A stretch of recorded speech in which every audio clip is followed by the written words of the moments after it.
Buenos días, mi nombre es Natalia Uribe, residente de primer año de Medicina Interna y en conjunto con el doctor David Andrés Vélez Hurtado, internista del departamento, traemos a la actividad del Departamento de Medicina Interna el estudio de caso. Hoy el tema será mujer con vasculitis ANCA positivo e infarto agudo del miocardio.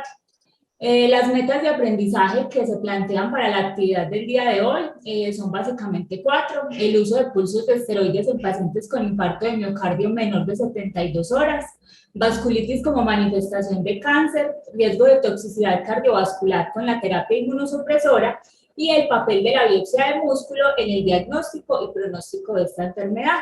Básicamente se evaluarán tres aspectos: ruptura ventricular, riesgo de neoplasia y de cardiotoxicidad. Hoy traemos el caso de una mujer de 77 años, residente en Bello, viuda, ama de casa. Como antecedentes personales de importancia, la paciente tenía hipertensión arterial, dislipidemia e hipotiroidismo. Previamente se le había realizado una histerectomía. Dentro de sus fármacos de uso diario estaban los Sartán 50 cada 12, levotirosina 100 microgramos de lunes a sábado y lovastatina, de la cual no recordaba la dosis. Adicionalmente tenía un tabaquismo previo a razón de 10 cigarrillos diarios desde los 14 hasta los 45 años para un IPA de 15. Esta paciente ingresa a nuestra institución por un cuadro clínico de un día de evolución consistente en dolor en región precordial opresivo que se refería al miembro superior izquierdo. Describe ella que de más de 20 minutos de duración, que empeoraba con la actividad física y se acompañaba de disnea de pequeños esfuerzos y además de diaforesis. Ella inicialmente consultó a Clínica Antioquia, en la cual realizaron electrocardiograma que describen evidencia de ondas T invertidas de B2 a B6 y un marcador de daño miocárdico de 976, muy por encima del percentil 99. La remiten a nuestra institución con impresión diagnóstica de infarto agudo del miocardio sin elevación del ST y un edema agudo de pulmón. Además de la información aportada en la enfermedad actual, a la revisión por sistemas, tanto la paciente como sus familiares describían que previamente, desde hacía 4 meses, la paciente presentaba debilidad de predominio distal, disfonía y disfagia que había sido progresiva y estaba peor en los últimos días, unos picos febriles objetivados en 38.5 grados centígrados. También decían que tenía una pérdida subjetiva de peso, esta sí no objetivable. Además, con un dolor que ella describía se localizaba en interfalángicas proximales, metacarpofalángicas, muñecas, rodillas y tobillos. Manifestaba que el dolor tendría a ser de predominio matutino, se asociaba a una rigidez de más de 30 minutos de duración. El dolor tendía a mejorar con la actividad y empeoraba con el reposo. Adicional a eso, también manifestaba disestesias en extremidades y la aparición de lesiones reticulares en antebrazos y en la región de muslos. Estos son datos que, además de los de la enfermedad actual, el internista que enfocó de forma inicial dio gran valor para el enfoque de la paciente. Entonces, adicional a estos datos, a la revisión por sistemas, al examen físico, encontramos una mujer que describe en regulares condiciones generales. Quien hace la aproximación inicial describe que se ve enferma, aunque está alerta y orientada. Adicional a eso, describen que no hay asimetrías faciales ni déficit de pares bajos. En la lengua y carrillos manifiestan la presencia de placas blancas que no desaparecen.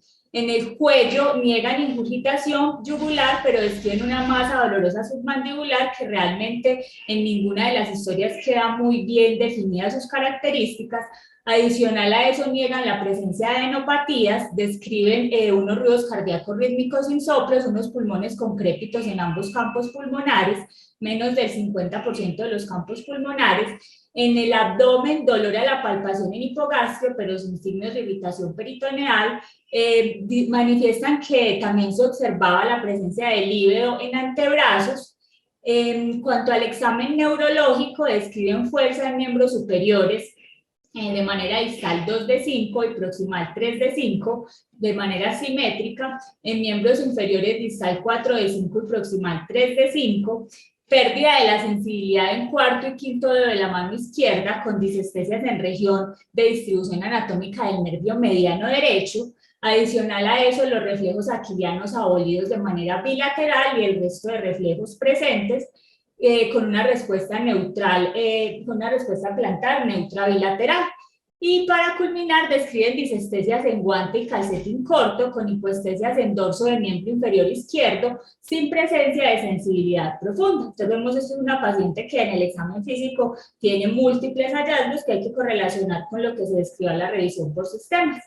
En los exámenes de aproximación inicial, con la sospecha de infarto agudo del miocardio, se le envía un ecocardiograma transtorácico dentro de los estudios iniciales que describe un ventrículo izquierdo de tamaño normal con una fracción de eyección del ventrículo izquierdo notablemente disminuida, 23%. El ecocardiografista también describe que hay que considerar la posibilidad de tacoxubo versus cardiopatía isquémica.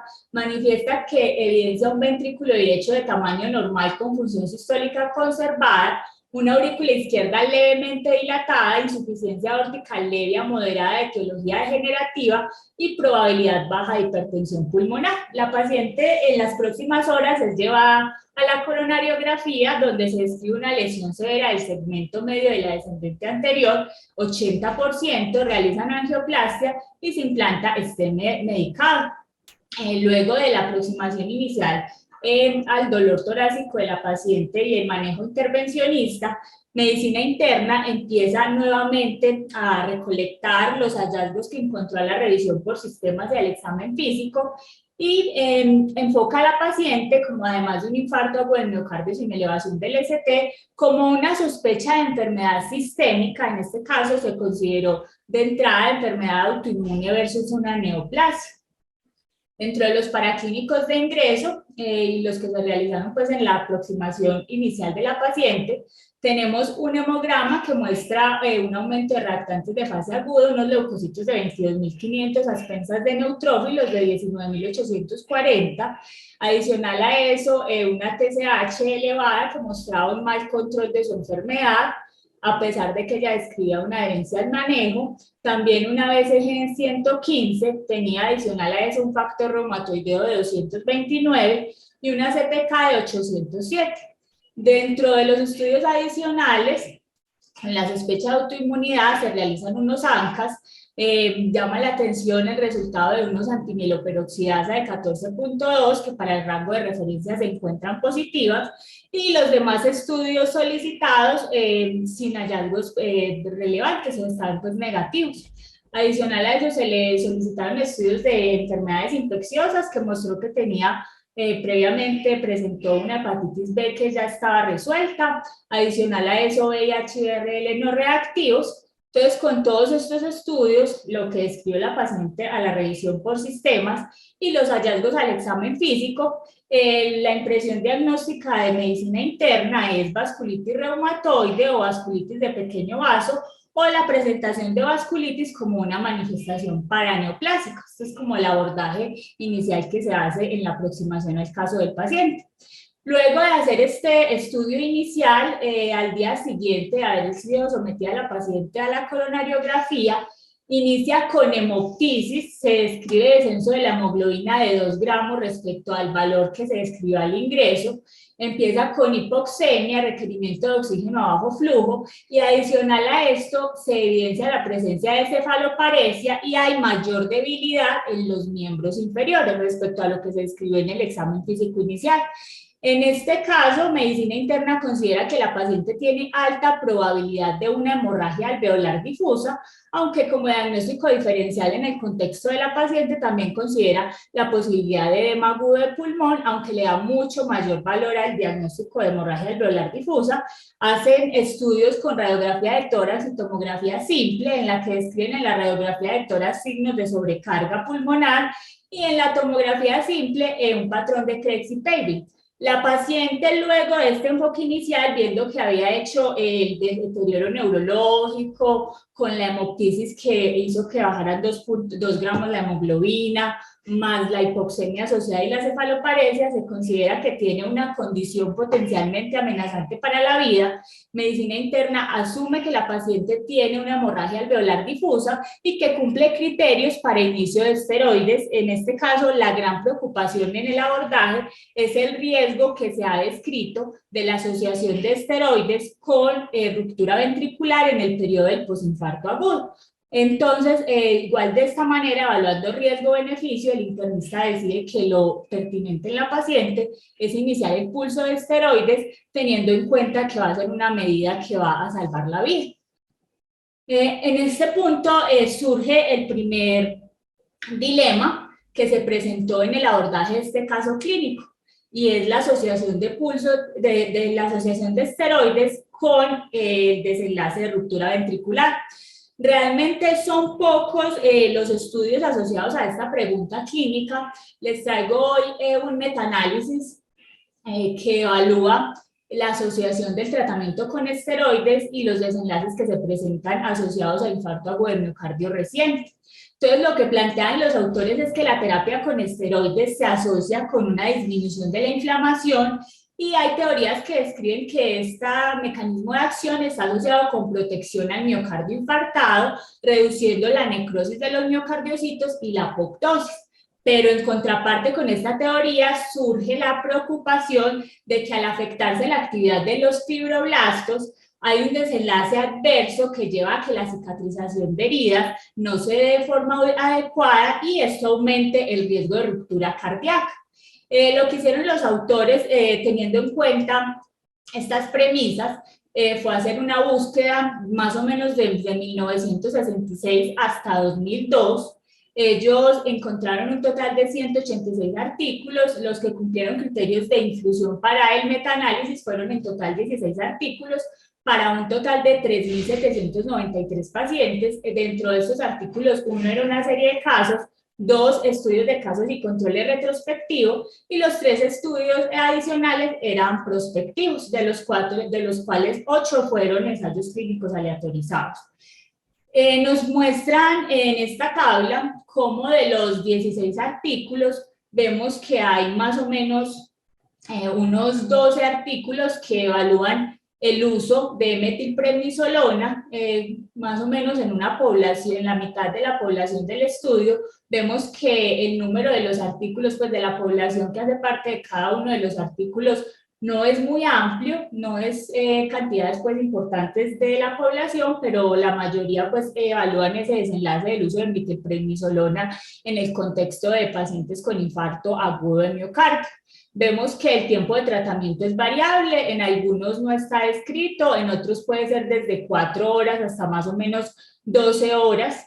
Adicional a eso, vemos como la duración del tratamiento en la mayoría es entre 24 a 48 horas, solo hay un estudio con una duración total de 72 horas, en este caso evaluando el uso de hidrocortisona, y vemos que el tiempo de seguimiento promedio puede ir más o menos hasta más o menos un año, el que más duró más o menos 2 años.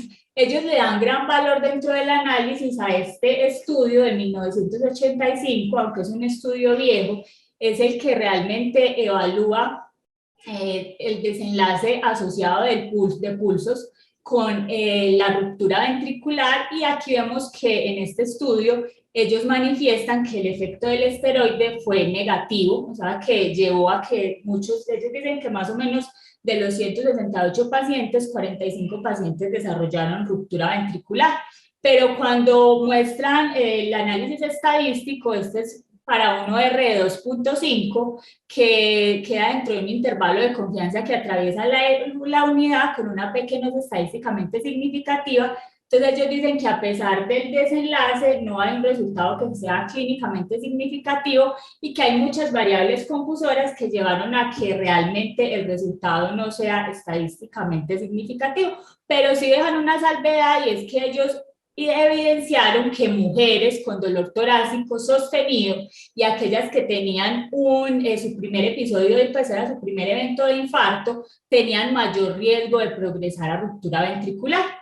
Entonces, en este estudio, buscando evaluar si realmente el uso de esteroides en ese periodo posinfarto tiende a ser beneficioso o deleterio para el paciente, ellos en este metaanálisis nos muestran cómo la mayoría de los estudios van a favor de desenlaces adecuados con el uso de esteroides. Muestran más o menos un resultado de 0,74 con un intervalo de confianza que no cruza la unidad y una P que es estadísticamente significativa. Y para ellos, aquí nos muestran que realmente el uso de esteroides en ese periodo temprano posinfarto, menor de 72 horas, puede tener efectos benéficos para el paciente. Esto en el análisis total de los 16 estudios.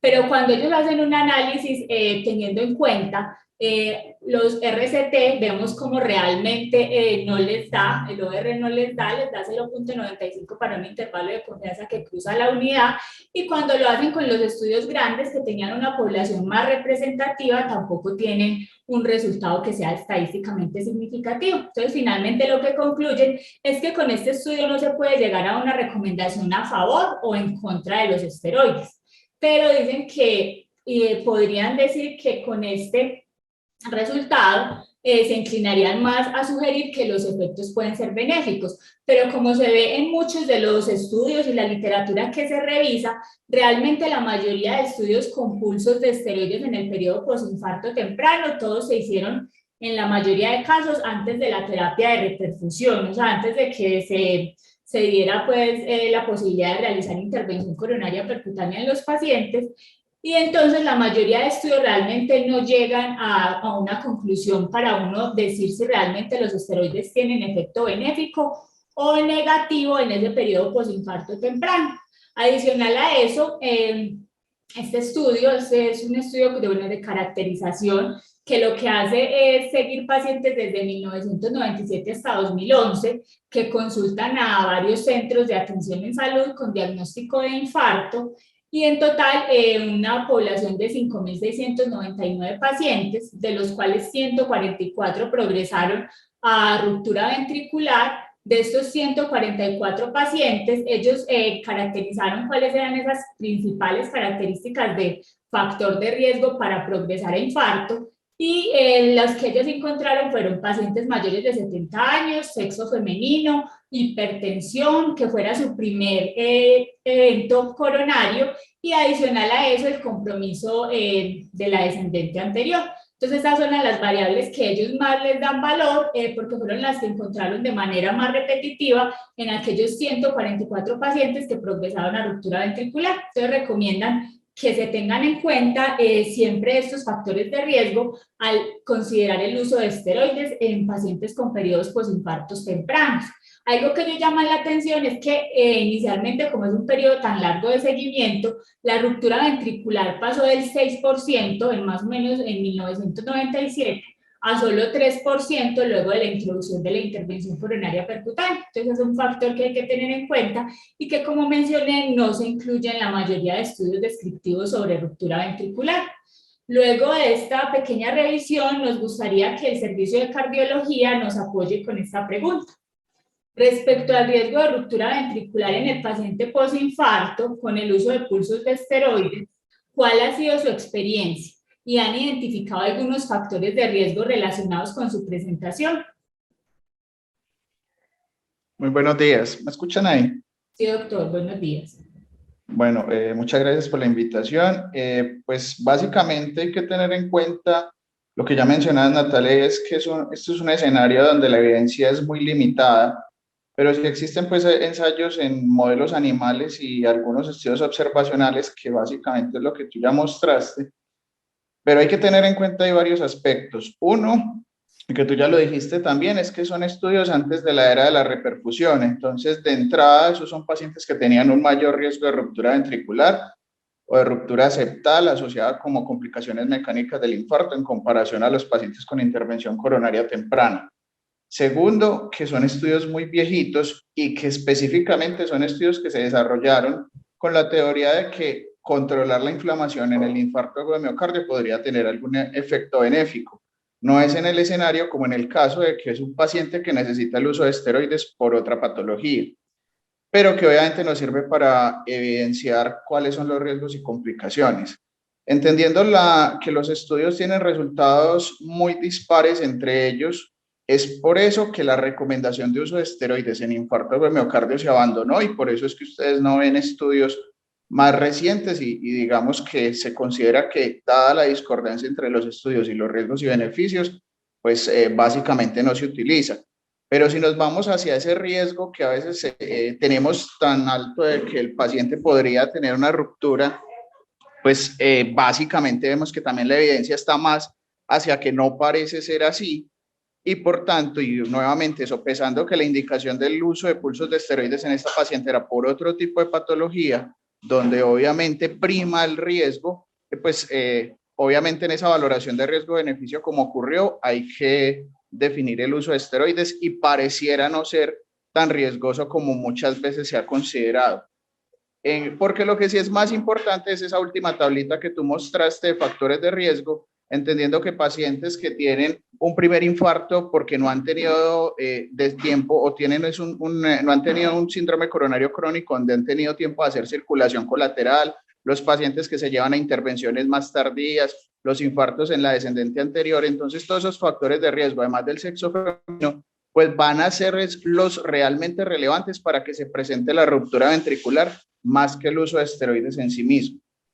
Y ya para terminar, en cuanto a esta pregunta, simplemente lo quiero dejar para una discusión de pronto si hay tiempo al final, y es que entiendo pues que por tiempo no pudiste mostrar bien la ecocardiografía, sino solo la conclusión, pero cuando uno mira las alteraciones de contractilidad en esa ecocardiografía, es una descripción más de un síndrome de Takotsubo que de un infarto agudo de miocardio. Muchas gracias. Muchas gracias, doctor.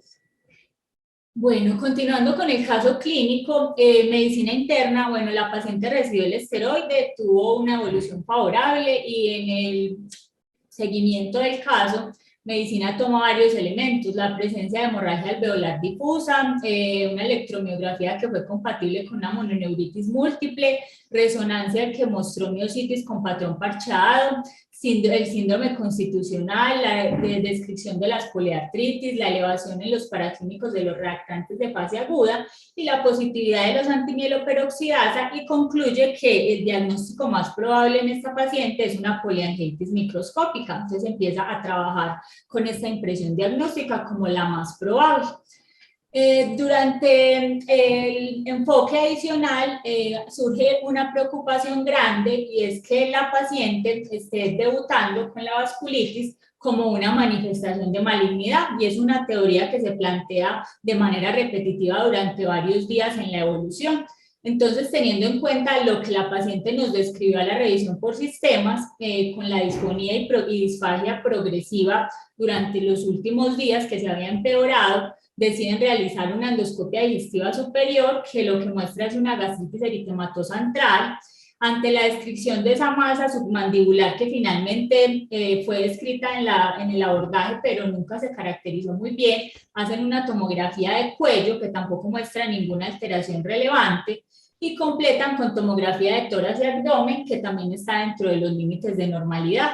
Describen que al interrogatorio se hizo una muy buena, perdón, al examen físico se hizo una muy buena revisión de la parte de las mamas y no se encontró ninguna masa, por lo cual no se consideró estudio mamográfico. Se interrogó la presencia de sangrado vaginal, que también estaba ausente, por lo cual no se hizo estudio citológico, y adicional a eso siempre estuvo ahí la duda de si llevar o no a la paciente a colonoscopia, pero se difirió y de manera pues finalmente no se realizó, y describen que al no encontrar pues como hallazgos a la revisión por sistemas que sugirieran algún compromiso en esta parte, pues finalmente no se hace. Entonces la paciente queda con endoscopia digestiva y TAC de cuello, tórax y abdomen normal.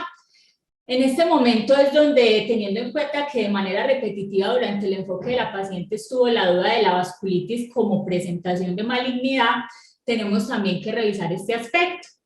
Básicamente la asociación de vasculitis y malignidad en la literatura se describe que se ha explicado por varias teorías. Una de ellas es el deterioro del aclaramiento de los inmunocomplejos, también la inmunogenicidad relacionada con antígenos asociados con el cáncer que pueden compartir homología con antígenos vasculares, la respuesta inmunológica al depósito de neoantígenos o la alteración de autoantígenos en las paredes de los vasos, que mostraría una clara relación de por qué puede darse esta asociación, Adicional a eso, describen ya de manera posterior la asociación de terapia citotóxica empleada para el tratamiento que puede contribuir al riesgo posterior de cáncer y cómo la vasculitis puede ser un fenómeno paraneoplásico. Uno de los casos que más mencionan en la literatura es la poliarteritis nodosa y su asociación conocida con la leucemia de células peludas.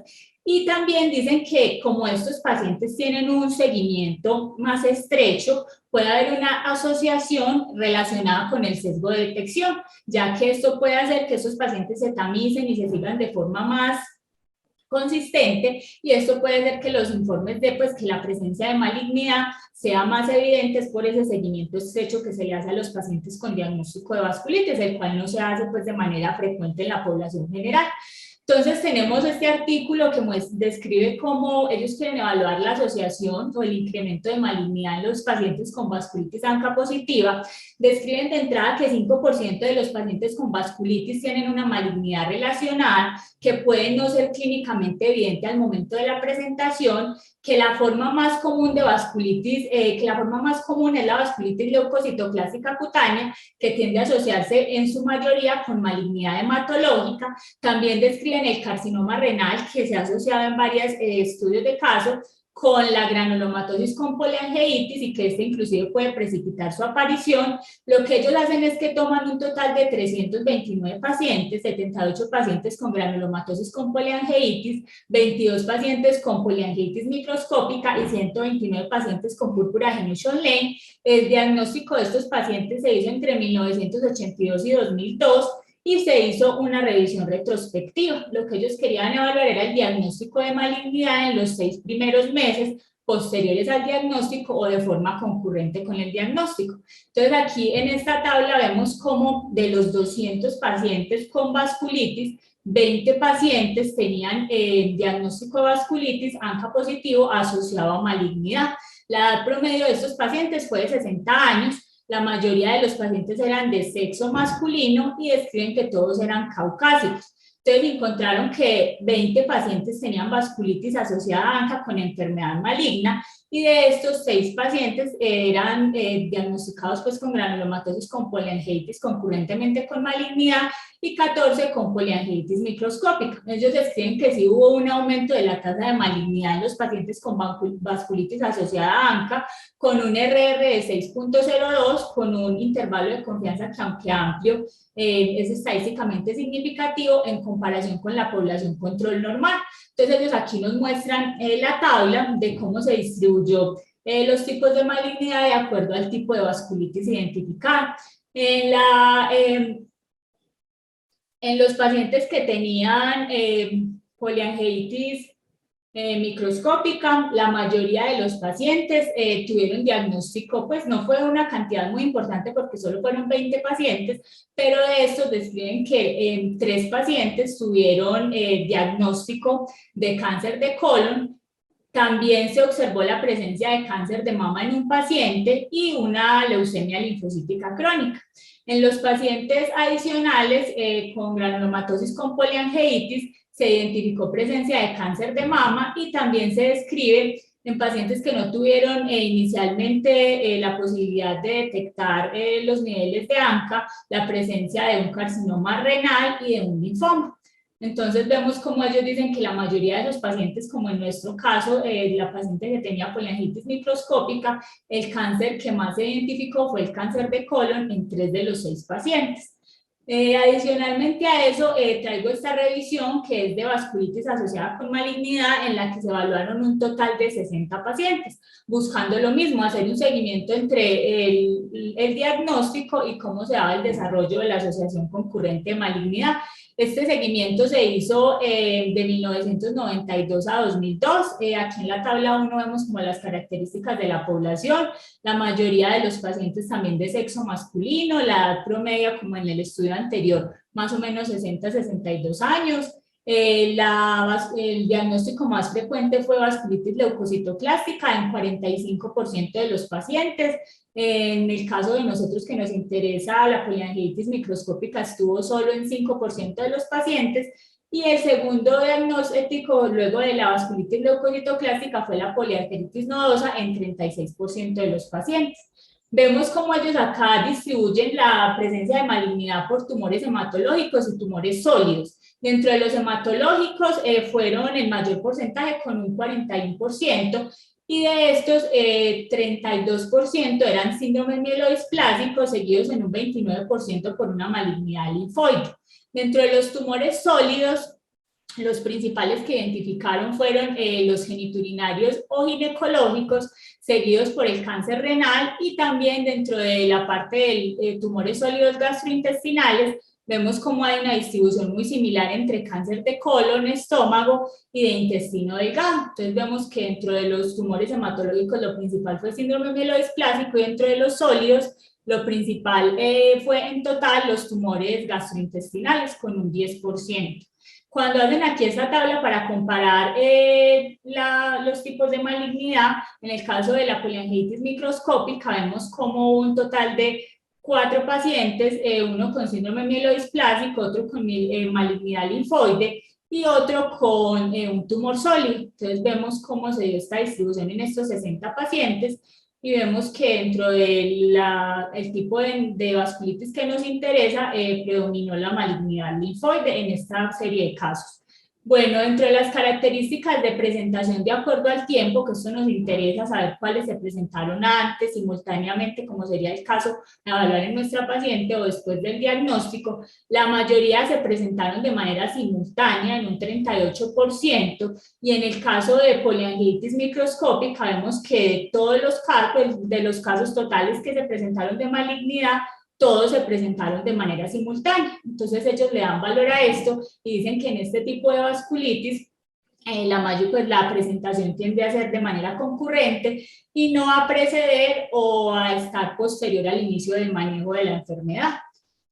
Algo que me pareció importante, y es que hacen también una correlación de las manifestaciones clínicas de los pacientes y cómo estas pueden estar asociadas con algún tipo de malignidad específica, y cómo su presentación también tiende a predecir si el paciente puede o no tener de manera concurrente una malignidad. Entonces ellos dicen que las asociaciones, la asociación que se dio entre las manifestaciones clínicas y la posterior malignidad, la fiebre estaba presente más o menos en un 41% de los pacientes, la cual estaba en nuestra paciente, síntomas generales más o menos 58%, el compromiso de piel se vio en un porcentaje importante de los pacientes, 78%, de los cuales lívido tenían solo 6% de los pacientes, las artralgias estuvieron también presentes en 46% de los pacientes, poliartritis en un 11%. Algo importante es que ellos describen que las manifestaciones neurológicas, en especial la neuropatía, estaba muy asociada con la presentación de tumores sólidos. Entonces, casi todos los pacientes que a la revisión por sistemas y al seguimiento tenían diagnóstico de compromiso neurológico, principalmente neuropatía, tendían a estar muy asociadas a la presentación con tumores sólidos en caso de hacerse el diagnóstico. No era el caso de nuestra paciente, pero el compromiso renal también estuvo presente en asociación con malignidad en un 23% de los pacientes, y el 13% tenían compromiso gastrointestinal. Entonces, si uno correlaciona la revisión por sistemas de nuestra paciente con la presentación que nos muestra esta revisión de casos, habría que estar muy pendientes y mirar que muchas de las manifestaciones pueden sugerir que hay una concurrencia y que hay que estar alertas a la manifestación de vasculitis como como malignidad. Entonces, luego de hacer esta pequeña revisión, queremos que el servicio de reumatología nos ayude a resolver esta pregunta. Y es que, teniendo en cuenta la asociación con malignidad, los pacientes de edad avanzada con diagnóstico reciente de vasculitis deben ser diagnosticados sistemáticamente en busca de cáncer con tomografía, endoscopia y colonoscopia, o dichos estudios deben ser siempre guiados por una clínica específica. Buenos días, soy Carlos Agudelo, residente de reumatología. Entonces, como lo mencionó previamente la doctora, las vasculitis que principalmente se presentan a neoplasia son las vasculitis leucocitoclásicas cutáneas. Sin embargo, en consideración de las vasculitis sistémicas, la asociación con enfermedades neoplásicas usualmente es infrecuente y se presenta en menos del 4% de los casos. La relación no es muy clara, se ha planteado que puede ser una asociación fortuita, presentarse como un síndrome paraneoplásico o estar asociada a neoplasias inducidas por inmunosupresores. Entonces, como se mencionó previamente, las vasculitis sistémicas que se han relacionado principalmente a malignidad son las vasculitis ANCA. Y las vasculitis las neoplasias más frecuentemente encontradas son las hematológicas, principalmente el linfoma no-Hodgkin y el síndrome mielodisplásico. Sin embargo, no se ha encontrado una asociación entre una determinada vasculitis y un tipo de malignidad. Hay una serie de casos muy grande francesa de pacientes con vasculitis ANCA publicada en el 2017 que incluyó 2.444 pacientes con neoplasias hematológicas y se encontró que solamente 16 desarrollaron este tipo de malignidad, por lo que encontramos que es menos del 1% de las vasculitis, y dentro de ellas lo más frecuente fue la poliangiitis microscópica. Por lo tanto, dado que la frecuencia de asociación es baja, cuando hacemos el diagnóstico de vasculitis, basta simplemente con una búsqueda activa en el interrogatorio y al examen físico de un proceso maligno. Sin embargo, cuando se presenta una vasculitis de muy difícil tratamiento, podría ser necesario el estudio de procesos neoplásicos. Profe Muñoz. Buenos días. ¿Me escuchan bien? Señor. Quería mencionar como un par de cosas ahí adicional a lo que dice Carlos. Pues a ver, digamos que sí es claro que en las vasculitis ANCA hay un poco más de frecuencia de neoplasias hematológicas y no hematológicas, pero es digamos que una asociación que muestra un ligero aumento en la frecuencia de estas neoplasias. Sin embargo, con la evidencia que tenemos hasta este momento, no se deben considerar a las vasculitis ANCA como fenómenos paraneoplásicos o como una vasculitis secundaria a neoplasia, como sí pasa en otras vasculitis sistémicas que sí pueden ser secundarias a una neoplasia. En la figura que tú mostraste y en la tabla que mostrabas de algunas manifestaciones clínicas que se han encontrado que los pacientes que tienen neoplasia asociada pueden ser un poco más frecuentes.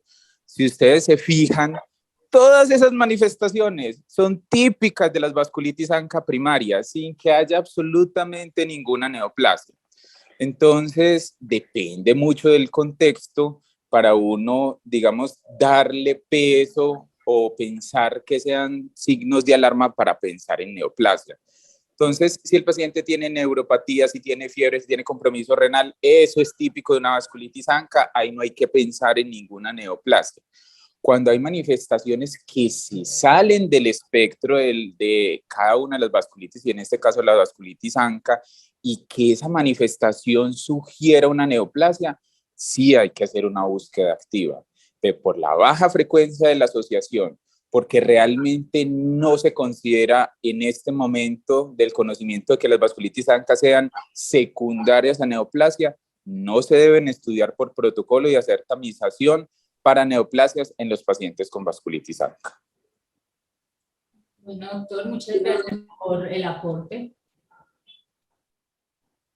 Entonces, en el curso de la historia clínica, medicina interna de manera juiciosa descartó malignidad, se consideró ciclofosfamida como la mejor opción de manejo, pero nuevamente surge otra inquietud y es el riesgo de cardiotoxicidad asociada al uso de este medicamento. Entonces, está descrito que la cardiotoxicidad asociada a ciclofosfamida oscila más o menos entre el 7 y 28% de los pacientes. Esta tiene un metabolismo hepático que resulta en la producción de aldofosfamida con la producción de dos metabolitos. El primero es la fosforamida, que es un agente neoplásico activo que actúa sobre 7 residuos de guanina de ADN y causa la muerte tumoral. Esta sería la encargada pues como de la parte tumoral, mientras que la acroleína es un metabolito tóxico que causa toxicidad directa sobre el miocardio. La ciclofosfamida está descrito que ejerce su efecto inmunosupresor a dosis bajas de 1 a 5 miligramos kilo, mientras que a dosis más altas, más o menos de 120 a 200 miligramos kilo, es cuando está claramente descrito su efecto cardiotóxico. Entonces, dentro de la cardiotoxicidad, de manera breve, tenemos la acroleína, que es el metabolito activo, que tiene la capacidad de formar aductos con proteínas, forma un aducto importante con la lisina, que disminuye la cantidad de antioxidantes libre y lleva a un estrés oxidativo. Adicional a eso, también es capaz de formar aductos con la cisteína, que activa las caspasas que llevan a la vía de la apoptosis. También activan el factor nuclear de cadenas ligeras kappa, que va directamente al núcleo en la subunidad 65 y activa la transcripción de TNF-alfa, interleuquina 6 e interleuquina 1 beta, que llevan a una inflamación cardíaca directa y perpetúan la cardiotoxicidad. Y adicional a eso hay una activación de la subunidad T38 y P53 que activan al MUR1, que es una enzima de la vía de proteosomo ubiquinina, que lo que hace es que aumenta la degradación de las cadenas ligeras de miosina y lleva a una alteración directa en la homeostasis del calcio, perpetúa la hipertrofia y el daño del miocardiocito. Y adicional a eso, llevan a apoptosis cardíaca, inflamación e hipertrofia. Todos estos mecanismos que en conjunto lo que hacen es producir disfunción endotelial, alteración estructural y llevar a una cardiotoxicidad directa. Dentro de la literatura está descrito que los principales factores de riesgo asociados a cardiotoxicidad son la dosis total administrada mayor a 1.55 gramos por metro cuadrado día, la edad avanzada, el sexo femenino, la historia de radiación previa del mediastino, administración concomitante de otros fármacos cardiotóxicos, quimioterapia previa con antraciclinas, el antecedente de enfermedad claramente cardiovascular, la hipocalemia y la hipomagnesemia. Aquí vemos como de acuerdo a la dosis de ciclofosfamida por kilo, se aumenta notablemente el riesgo de cardiotoxicidad. Entonces, cuando se dan 150 miligramos kilo, va de 7 a 33%, y cuando es mayor a 200 miligramos kilo, asciende hasta aproximadamente 25%. Teniendo en cuenta lo anterior, solicitamos al servicio de cardiología que nos colabore con la resolución de esta pregunta, y es en el caso de la paciente con fracción de eyección reducida de infarto reciente, ¿se recomienda algún cambio en el seguimiento para evaluar la cardiotoxicidad asociada a la ciclofosfamida, o por la dosis baja no se deben considerar variaciones? El doctor Ferreira está levantando la mano. Muy buenos días a todos. Muchas gracias por la invitación. Quiero recalcar como dos puntos importantes en este caso clínico que son el primero, el proceso inflamatorio sobre los vasos sanguíneos, que es la vasculitis, y segundo, su condición cardiovascular, que si bien puede ser un tacotubo o una enfermedad coronaria, como se vio ya con una injuria, igual requirió este paciente stent y ya tiene una fracción de eyección disminuida. Igualmente, esta condición inflamatoria vascular condicionó el uso de ciclofosfamida y de corticoides. Ya sabemos que estos alquilantes que interactúan con el ADN, como ya lo mencionaron, va a producir ese efecto de citotoxicidad sobre el cardiocito y todas las alteraciones moleculares que mencionó Natalia, y que llevan a toda esa producción de radicales libres, que finalmente son las que van a producir esa disfunción ventricular o las alteraciones en el miocardio. Ya también lo mencionó ahí Natalia, pueden llegar hasta el 23% de esa disfunción ventricular, y en esta paciente específicamente ya empezamos debiendo porque la función ventricular está deprimida. Pero no solamente hay compromiso de la ciclofosfamida sobre el miocardio, también hay que entender que en poca o menos frecuente también hay alteraciones sobre la serosa, sobre el pericardio, alteraciones de la conducción eléctrica y condiciones extravasculares como la hipertensión arterial. En total, todas estas condiciones, si bien son efecto de dosis dependiente, también se han visto a dosis bajas.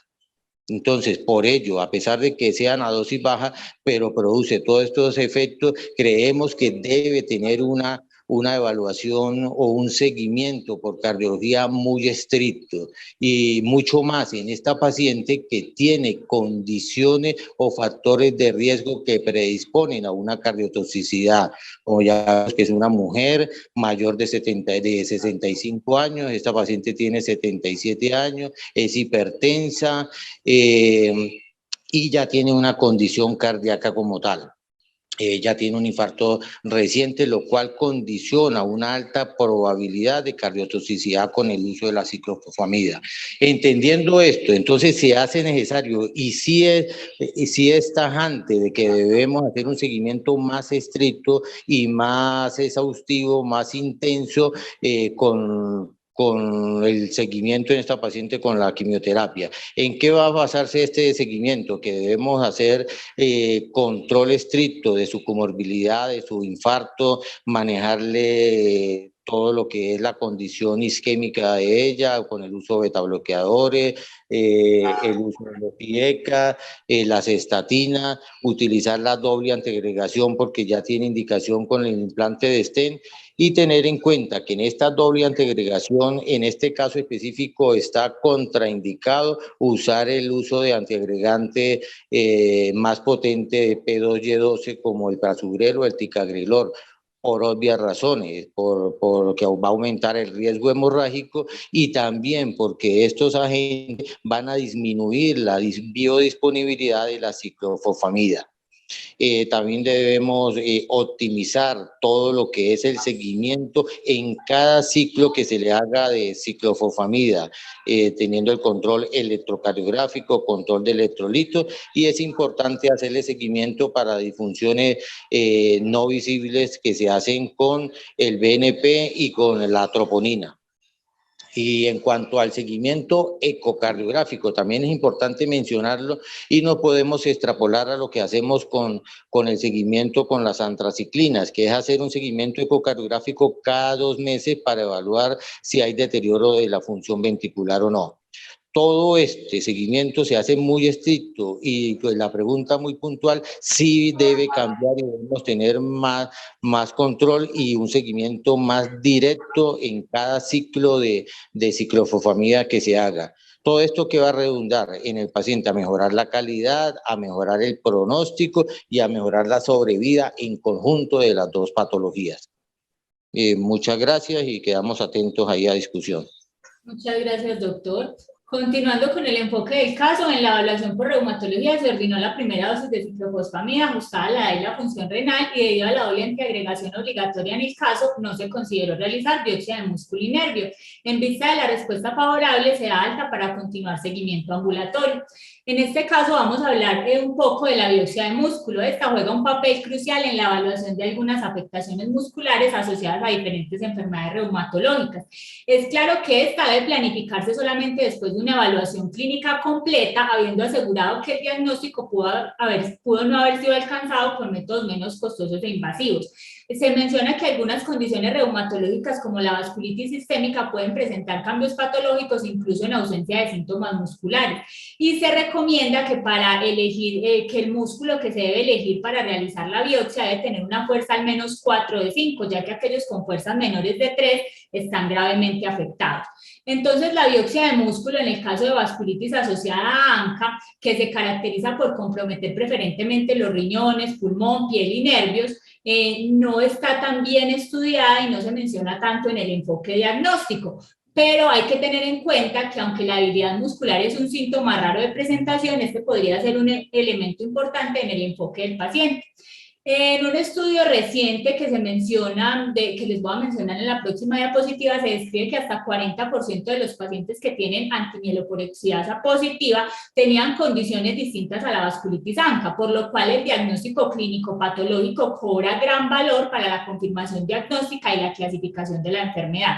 Si bien es claro que la biopsia renal tiene un valor diagnóstico importante en los pacientes que tienen afectación renal y pueden informar el pronóstico, en aquellos pacientes que como tal tal no presentan un compromiso renal descrito, el músculo, al ser un órgano bien vascularizado de fácil acceso, puede ser un sitio de fácil acceso para la biopsia y puede ayudar inclusive a la confirmación diagnóstica. Mencionan que pacientes con neuropatía vasculítica confinada a un solo órgano o con compromiso sistémico, la sensibilidad de la biopsia de músculo reportada puede variar más o menos de 48 a 80%.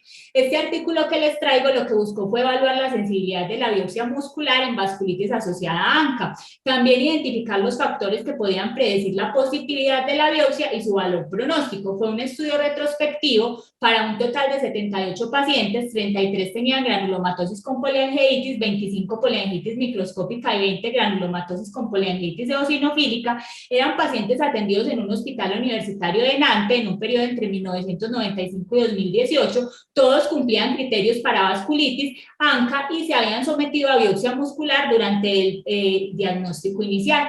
Ellos nos muestran en esta tabla cómo ellos identificaron 3 factores que estaban directamente asociados con la predictividad de la positividad de la biopsia de músculo. Para ellos fue llamativo encontrar que el sexo femenino tenía un gran valor predictivo para positividad en la biopsia de músculo. Adicional a eso, la positividad de los antimieloperoxidasa y un conteo elevado de neutrófilos. Ellos aquí nos muestran cómo en general cuando confluían estos factores, la especificidad, pues la capacidad de hacer el diagnóstico ascendía más o menos hasta 77%. En general el diagnóstico, la sensibilidad para diagnóstico mediante la biopsia de músculo estuvo en un 58%, pero ellos muestran cómo en los pacientes que tenían la asociación de mieloperoxidasa positiva ascendía hasta un 68%. Llamativamente el sexo femenino hacía que la predictividad para resultado positivo de la biopsia fuera hasta 71% de los casos. Y adicional a eso, cuando mezclaban la positividad de ANCA más el sexo femenino podía ascender incluso hasta un 83%, y cuando habían conteos de neutrófilos mayores a 15.000, también ascendía de manera notable la positividad de la biopsia. Entonces son 3 factores que hay que tener en cuenta y que este estudio muestra cómo tienen un valor predictivo importante. Adicional a eso, para la parte del pronóstico, ellos compararon cómo un resultado de biopsia positiva versus biopsia negativa podría predecir a futuro la supervivencia sin enfermedad renal terminal a muerte, hablando en términos de pronóstico, y la supervivencia libre de recaídas. En ambos desenlaces se ve como claramente el HR se ubica en un intervalo de confianza que atraviesa la unidad y hay una P que es estadísticamente no significativa, por lo cual respecto a pronóstico dicen que no se logra claramente identificar que el resultado positivo de la biopsia sea capaz de predecir el pronóstico en el desenlace renal o en la supervivencia libre de recaídas en estos pacientes. Ellos finalmente lo que plantean es que la mayor frecuencia de vasculitis muscular en pacientes ANCA mieloperoxidasa positivo es consistente con su frecuente presentación puramente vasculítica.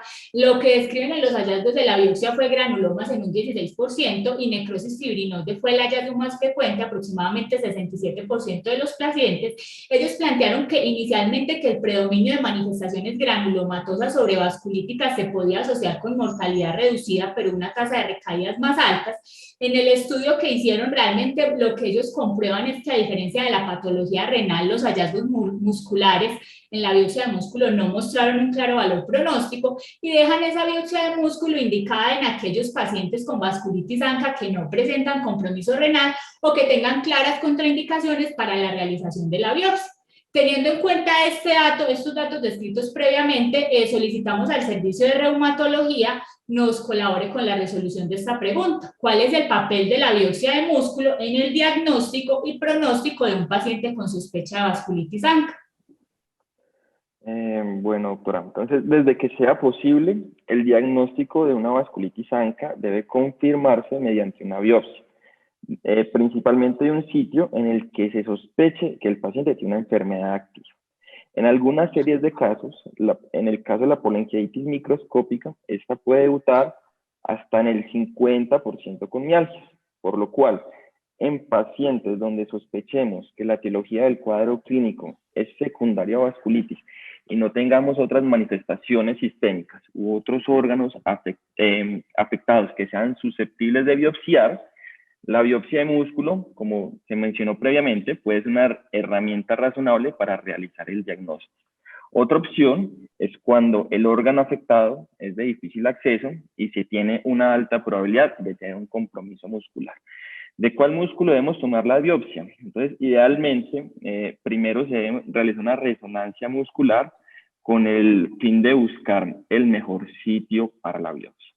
Vale la pena mencionar que en algunas ocasiones, cuando el cuadro clínico sugiere un compromiso del sistema nervioso periférico adicional, teniendo en cuenta la amplia variabilidad y rendimiento que mostraste en los estudios previos de la biopsia de músculo, se puede recomendar la toma de biopsia de músculo y nervio con el fin de aumentar el rendimiento diagnóstico de esta prueba. Y con respecto al pronóstico, como ya se mencionó previamente, no hay asociaciones con respecto a la biopsia muscular y la supervivencia de los pacientes, por lo cual no nos podría ayudar en este caso.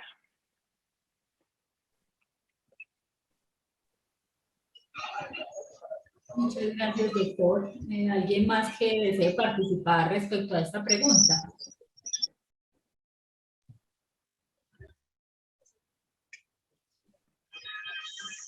Perfecto, muchas gracias. Hay una pregunta en el chat. De pronto no sé si se le puede hacer al servicio de reumatología. Yo la voy a traducir como para hacerla más práctica y es: si un paciente tiene un importante compromiso cardíaco, con una falla cardíaca con fracción de eyección bastante deprimida, algunas veces como reumatólogos han considerado cambiar el agente inmunosupresor, entendiendo pues la teoría que ya nos dijo Natalia, que la ciclofonía a dosis bajas probablemente no tiene tanto impacto, pero no sé si qué considera reumatología al respecto.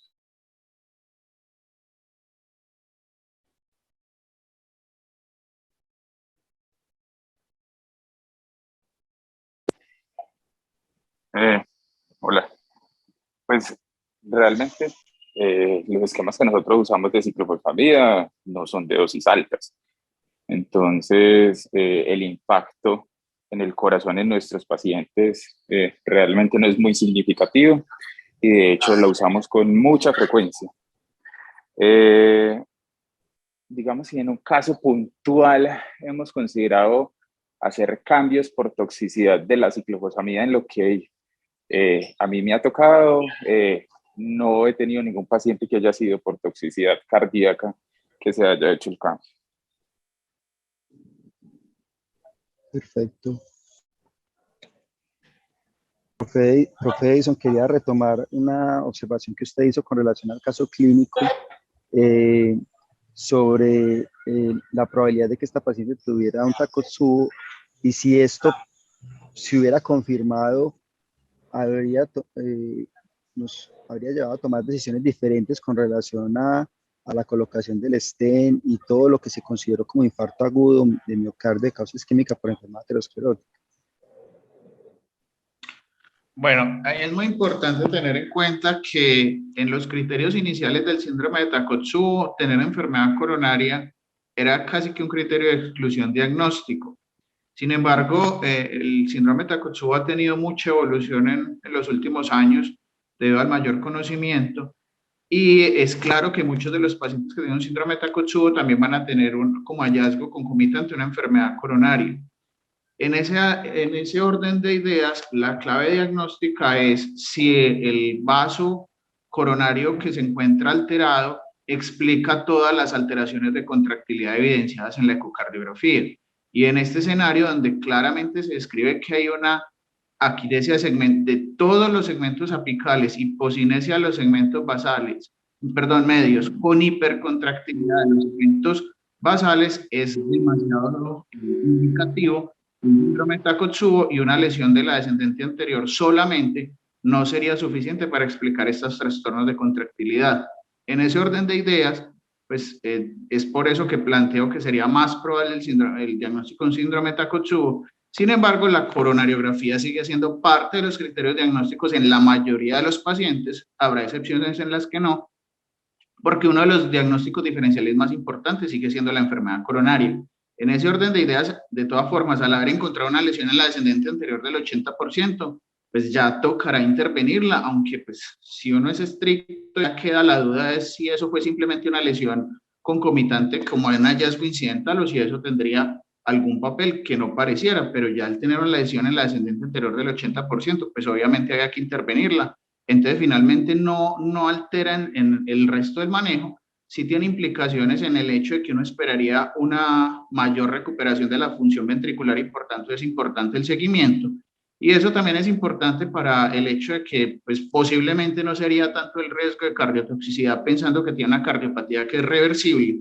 Aunque también hay que tener en cuenta ahí que cuando hablamos nosotros de cardiotoxicidad, como lo dijo el doctor Ferreira, nosotros más que decir que no le pueden poner un medicamento, estamos es para mirar cómo podemos ayudar a disminuir los daños de ese medicamento, pues es el grupo tratante el que deberá definir la mejor alternativa terapéutica. Perfecto. Siguen las dos últimas intervenciones, una de Jairo Rivera y la otra de la profe Gloria Vázquez. Buenos días, Natalia, muchas gracias por tu presentación, excelente presentación. Yo tengo una dudita que con Roberto estaba discutiendo y es la parte de la hemorragia alveolar, porque una caída de hemoglobinas, no obstante hubo un evento cardiovascular grave, probablemente una falla cardíaca aguda. ¿Qué tanto se le realizó a este paciente un estudio broncoscópico de la vía aérea y tú qué consideras de haber realizado en ese contexto, a pesar de tener manifestaciones sistémicas de una posible vasculitis pequeño vaso, la realización de un estudio broncoscópico? Muchas gracias y muy buena charla. Profe, muchas gracias. Realmente a ella no se le realizó estudio broncoalveolar, realmente no se llegó hasta ese punto. Medicina interna tomó todos los elementos hasta el momento, la cefaloparesia, el déficit neurológico que había progresado, y aunque siempre quedó la duda y había mayor posibilidad de que lo que tuviera fuera una hemorragia blanda, pues por un edema agudo de pulmón en el contexto del que ella estaba, con todos los elementos, sin necesidad pues de llevarla al lado broncoalveolar, dándole gran valor a la parte neurológica, medicina interna decidió que por el riesgo inminente y la progresión que estaba teniendo rápidamente el cuadro, requería el inicio de pulsos de esteroides. Yo creo que en ese contexto realmente, viendo la rápida progresión del compromiso neurológico que tenía la paciente, inclusive así no estuviese cursando con la hemorragia alveolar difuso, la indicación de pulsos de esteroide era clara y no era pues como necesario en ese momento llevar a la paciente a estudios adicionales que además de aumentarle morbilidad en el contexto de ella que estaba pues como tan frágil, doble antiagregada, creo que con la parte neurológica se hizo una muy buena aproximación. Y como usted nos ha dicho siempre, el pulso de oro pues se dio en la forma adecuada, se llenaron de elementos y creo que la indicación era clara. Profe Gloria, ¿cómo está? No me demoro para no retardarlos a todos, pero mi comentario es que queda como la sensación de que el músculo es el primer órgano para biopsiar en caso de que usted quisiera confirmar una vasculitis. Y yo creo que es un órgano adecuado, pero no es el primer órgano. Depende de los tipos de manifestaciones. Puede usted encontrar más lesiones en piel o lesiones del nervio o el mismo riñón puede ayudarle. El músculo lo tenemos en cuenta, pero no es como el primer órgano, entonces como para que no quede la sensación. Y otra de las cosas es, si usted tiene un cuadro clínico muy sugestivo, como por ejemplo en esta paciente, aunque tuviera la necesidad de confirmar histológicamente, eso sería lo ideal, es poco probable que los anticuerpos en esta paciente con toda la clínica fueran un falso positivo. Entonces la posibilidad es hacer un diagnóstico aún sin tener la biopsia, que pues ideal es confirmarlo, pero hay ideales que no se tienen que cumplir estrictamente y más abordar al paciente agresivamente en algunos casos. Muchas gracias, profe. Profe Fabián.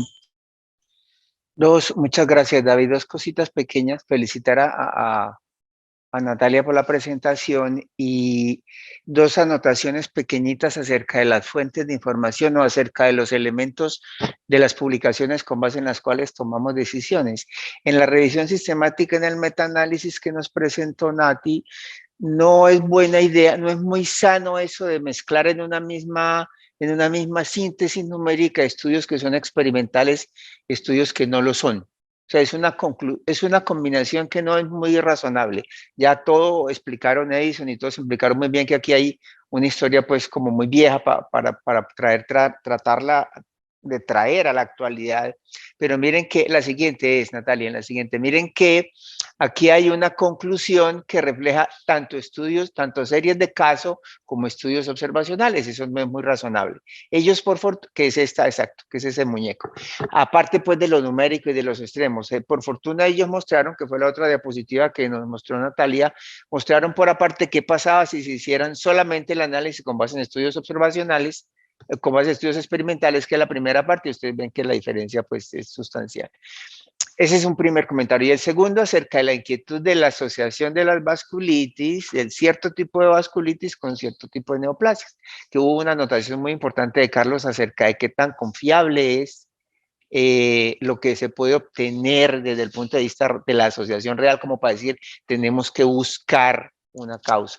Aquí también tenemos que ser cuidadosos con el tipo de estudios que nos permite resolver esta pregunta, que usualmente son estudios que llamamos no experimentales u observacionales, cohortes o casos y controles para tratar de mostrar asociación entre una exposición que no podemos asignar de manera aleatoria y un desenlace de interés. Esos estudios siempre son más susceptibles de cometer errores, siempre son más susceptibles de sesgo, y tenemos que ser todavía más cuidadosos en tratar de entender qué problema es el que se puede presentar ahí. En particular, en este tipo de estudios, una problemática muy frecuente es el problema de los factores de confusión, de esas otras variables que potencialmente pueden explicar la asociación y que la asociación real o no es existente o existe en una magnitud mucho menor de la que suponemos. Entonces también tenemos que ser muy cuidadosos en la lectura y en la interpretación de estos artículos que son no experimentales y que los usamos para tomar decisiones.